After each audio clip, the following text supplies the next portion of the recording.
হৃদয়টা ভেঙে খান খান, যিনি ঘরের ভেতরে বিশ্বনবীকে সান্ত্বনা দিতেন, ভালোবাসা দিতেন।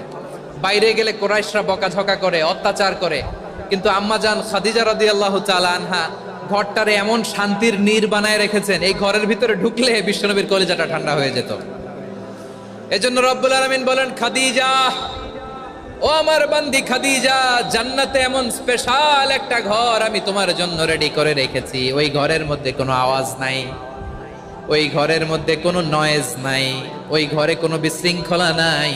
কারণ মক্কার জমিনে আমার নবী কুরাইশদের বিশৃঙ্খলা, নয়েজ আর ঝামেলাগুলোকে উপেক্ষা করে যখন তোমার ঘরের ভিতরে ঢুকতো, ঘরটারে তুমি শান্তির নীর, ঠান্ডা, নীরব, নিস্তব্ধ, নিঝুম আর শান্তির নীর বানিয়ে রেখেছো।